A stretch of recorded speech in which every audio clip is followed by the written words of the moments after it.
I'm in a band, and over the last few years, my band has enjoyed some relatively big successes. It meant that we could leave our small town and start playing some major shows in cities. In the last year or so, I've taken up permanent residence in Tokyo, and I'm loving it. Trust me, I'm not living like a rock star. Quite the opposite. I'm staying in a tiny apartment, but hey, small room in the big city ain't bad for me. The rent is cheap too. For about a half a year now, I have suffered with insomnia. The reason is that someone has been messing with me in the dead of night. Someone opens the mail slot at my apartment door when I'm in bed.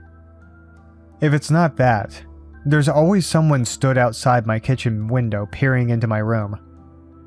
Before you ask, I have tried so many times to see who it is, but I can never seem to get a good look at them. And to be honest, at first I thought it was a hallucination or some kind of dream. Around this time, I managed to scrape together enough spare cash to buy a car. It wasn't anything fancy, just a cheap banger. One night I heard a huge bang come from outside the apartment block. I went down to see what had happened. I walked out into the parking lot to see that my driver's side window had been smashed. Not only that, someone had thrown milk all over the seats. It was the height of summer when this all went down, and it was already starting to smell awful. I was completely dumbfounded. Why was I a target? Maybe the guy who lived here before me had some enemies. Pranks getting out of hand with kids nearby. Whatever it was, it needed police intervention. I called the cops right then and there. A police officer came out and interviewed me. He swabbed for prints and inspected the car. He didn't find anything. I went back to my room after filling out a report. I was exhausted at this point, and I just wanted to sleep. I found the room doused from wall to ceiling in milk. There was a note laying on my bed which simply read, "Next time, it will be gasoline." I called the police and the same officer came back. More reports were made, but this time, the officer asked me some more probing questions about my friends and family. I mentioned the fact that someone had been staring at me through the letterbox and the kitchen window. He looked at me annoyed. Perhaps I should have mentioned this sooner.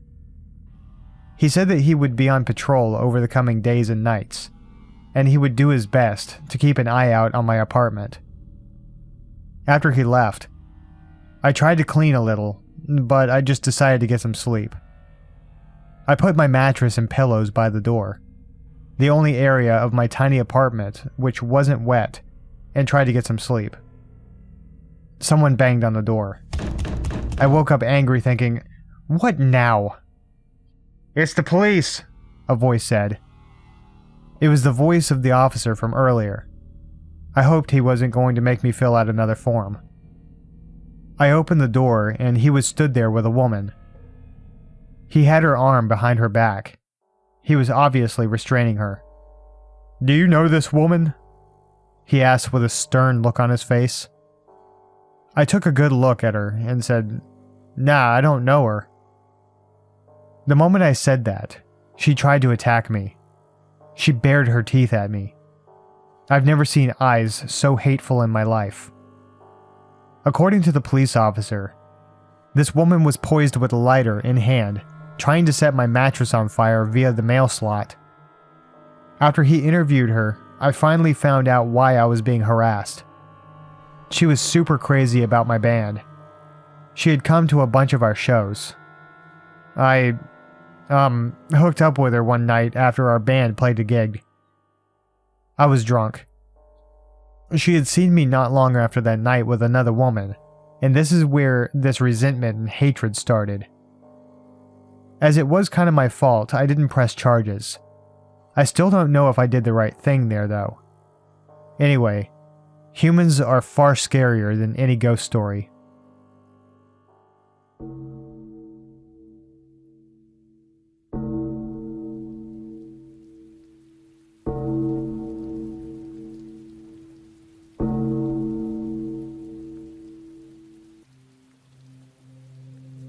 This happened when I was in elementary school. I remember it was around the time that the NES had just come out. Yeah, I know I'm old. Back then there was this older kid in the neighborhood. He was in university. My mum really liked him. He was a kind of serious guy. Very intense. He was into his studies and was a good student. My mum wanted him to tutor me. Thinking back on it, I was like half his age, and I'm pretty sure I was annoying too. But he was always super patient with me. He was kind enough to let me play for as long as I liked. I loved having him as a tutor. This all kind of changed after about half a year. He started acting differently. As soon as our studies were finished, he wasn't so interested in playing on the NES anymore, or even watching me play. He was glued to the phone. He couldn't be without it. This was before smartphones. He was using just a standard house phone. He never spoke on the phone, but he was always dialing, hanging up, and redialing. He always held the handset to his ear, but never said a word. Hang up, dial again, repeat. It went on and on. It was intense. In the past, he used to joke around and stuff, but all that went out the window in the last few months. Things got weird, and I didn't like hanging out with him as much as I used to.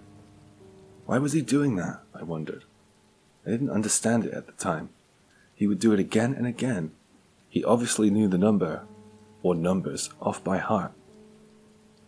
It went on like this for a while, and I eventually told my mum that he was freaking me out. Plus, around this time, one of my school friends got a NES, and I could play around his house without being weirded out. One day my mum told me that I wouldn't be studying with him any longer, and I was really happy. I didn't ask why, I just went with it. But I think she said he was too busy with university work at the time to tutor me. A few months later, I learned the truth. I saw my former friend and tutor on TV. I remember this, as if it was yesterday. He was on the news. He killed a woman. I found out afterwards that he was in love with another university student. He harassed her from morning to night. He was obsessed with her, and he eventually killed her when he realized she didn't feel the same way about him. What I was witnessing at my young age was a stalker calling his victim. If I was older, I might have realized what the constant silent calls meant, and I still blame myself for not helping to prevent that woman's death.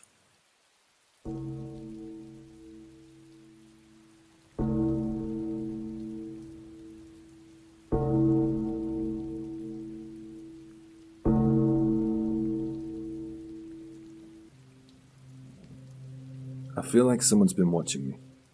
Lately things have been strange. I don't have any evidence. I just know that something's going on. It feels like I'm under surveillance. Like I'm half remembering some dream that I've been having. Recently, when I get home, I just get into bed and read. I don't want to do much else. Maybe I've been burning the candle at both ends. Maybe I'm overworking myself.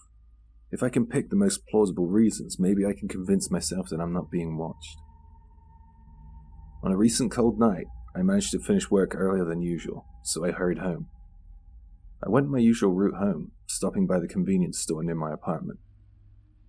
I was really tired, so I just wanted to take a long bath and get a good night's sleep. I went to check my mail in the lobby, but nothing had arrived, so I went upstairs. There was a white envelope propped against my door. There was no postage stamp on it. I picked it up and headed into my room. I sat on the sofa and took a look at it. There was no sender address on the back, and it didn't have my address on the front. Who could this be from? I held it up to the light to try and see what might be inside. It looked like a letter, and nothing more. I ripped the envelope open with my index finger, and at the moment I did so, my phone started to ring. I put the letter on my desk and began rummaging through my handbag to find my phone. The caller withheld their number. Unknown was displayed on the screen. I don't like these calls. To be honest, who does? I was contemplating answering it or not. I decided to answer it. Hello? Silence. Anyone there? Nothing. Wow, What an awesome prank call, I thought. I didn't want to be hassled, so I threw my phone on my bed. I was annoyed because I was so tired. So off I went to the bathroom to take the long bath that I had been looking forward to. I was in the bath. It was so relaxing. I actually felt like I would fall asleep. All my irritation and exhaustion just drifted away. I finally got out of the bath. I wrapped a towel around me and headed back to the lounge. I felt like I was floating. I was mega relaxed. I poured myself a glass of orange juice from the refrigerator and walked past my desk. I picked up the letter to have another look. There was some photos in the envelope, and when I saw them, I dropped the orange juice and it began to stain the carpet. In one of the photos was me. It was a photo of me lying on my bed playing on my phone. The letter read, "To my love, I think by now you're aware of my love for you. You know I've been watching you, don't you? I have been for a while now, from morning until night. Yesterday after work, you bought your favorite strawberry cake, a Coke, and some chocolate from the convenience store. You must really like that cake because you bought it 3 days in a row now. Sweets are nice, but make sure you get enough nutrition. It's okay though, I like sweets too. Isn't it amazing that we both love sweets? It's fate, right? You feel it too? I'm always watching you. I can't help it. I know you really well now. We are really similar. I like you. I don't want to like anyone else. I don't like anyone else. You don't like anyone else. I don't want to see you with anyone else. I love you. I love you was written over and over again. I let out a small scream and threw the letter to the floor. The writing started off very neat and organized, but it quickly changed into mad, angry scratchings. I felt nauseous, frightened, and grossed out. I didn't know what to do, so I got into bed and curled up and cried. My phone started to ring. I answered it, just wanting to talk to someone. Hey, why are you crying, my love? Don't cry, you'll make me cry. We're so alike. Don't forget to clean up the juice you dropped on the carpet. Take your head out of the covers. I want to see you. I couldn't breathe. It felt like my throat was going to close up. I dropped my phone, but I could hear him laughing. I heard my apartment door handle shaking as if someone was trying to get in. I called the police, and they arrived after about 10 minutes. I explained everything as best I could. I'm currently staying with my parents, and I hope that I'm out of harm's way. I will return to the apartment to collect my things soon with my brother, but I am 100% moving out.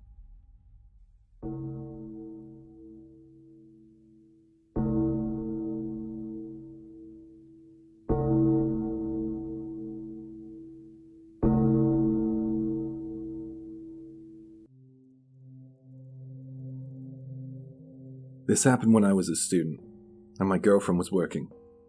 We had just started dating. I went over to her place often. I was practically living there. She told me about some guy she had dated before me. She said that he constantly calls her, shows up at the apartment, and sometimes waits for her outside the door so he can speak to her. You want me to talk to this guy? No, he's not going to do anything, don't worry, she replied. I don't care, but if you don't want me to speak to the guy, then why don't you call the police on him for harassment? No, I'm the one who broke up with him. This is kind of my fault in a way, she said. I couldn't convince her to report him, but he didn't seem like that much of a threat either. Man, was I wrong. During summer, my girlfriend went back to her hometown to visit her parents. She said that I could stay in her room if I wanted to. I liked the idea of having the place to myself. I already had plans to set up my console on a big screen TV and enjoy an endless gaming session.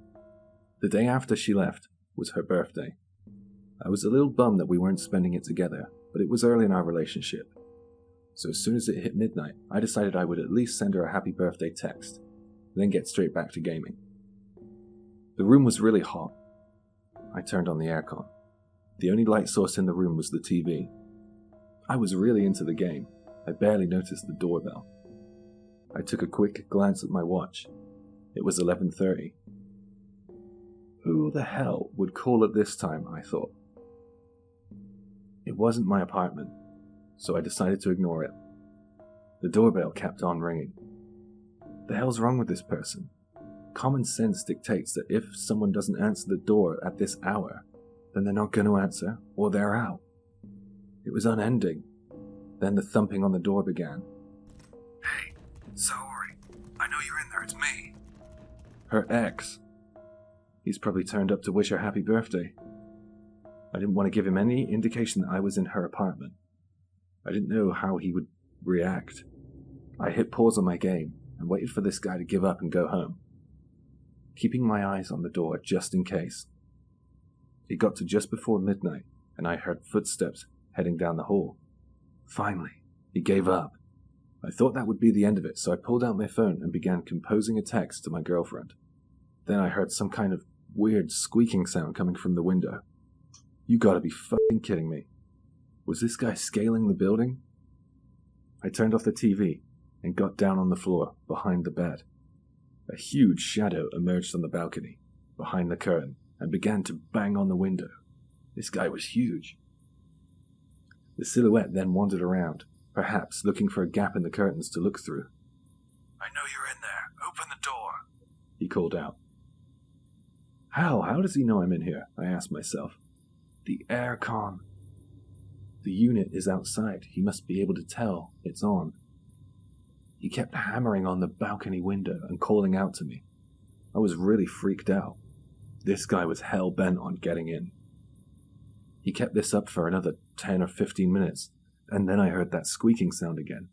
It sounded like he was climbing back down the balcony via the drain pipe or something. The apartment fell silent. After a while, I crept over to the door and put my eye against the peephole. My heart stopped. I saw him, with his ear pressed against the door. He was listening for movement. I couldn't move. I didn't want to make a sound. I just kept my eye fixed on him. He crouched down. What are you up to? I wondered. Then, with a snap, the mail slot flew open. Thankfully, it was the hooded type, so he couldn't look up at me. I positioned myself out of sight. His hand emerged through the slot, and it was grasping around, holding some tool. What are you doing? I wondered, as I stared at his hand. He moved his hand skillfully, like this wasn't the first time he had done this. In his hand was that weird tool. It was some kind of carpentry tool, I think. Maybe a set square. It was slowly moving up towards the lock. The tool clattered against the lock. It made me shiver. I didn't know what to do. It's only a matter of time until I get in there, he muttered as he strained to reach the lock. I had to think. What do I do? My mind was racing. Do I call the cops? How long will the cops take to get here? Wouldn't he hear me on the phone to them? What do I tell the cops when they get here? It's not my apartment. What would my girlfriend think if I called the cops to her place? Should I fight this guy? Surely he'll get angry when he finds out I'm in his ex's apartment. What if he flies into a blind rage?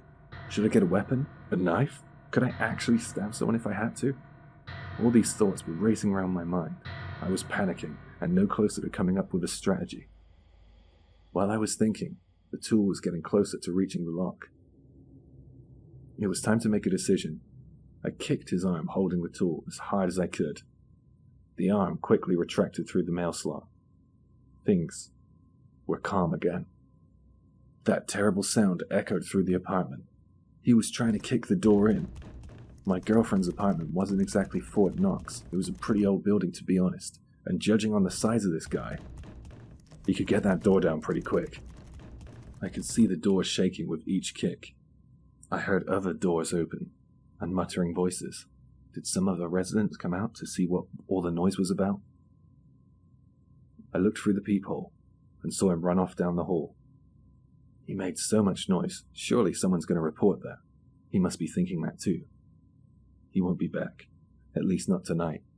That night, sleep didn't come. When my girlfriend returned from her parents, I explained everything, and I asked her to please move as soon as possible. I dread to think what might have happened if she was home alone that night, and not me.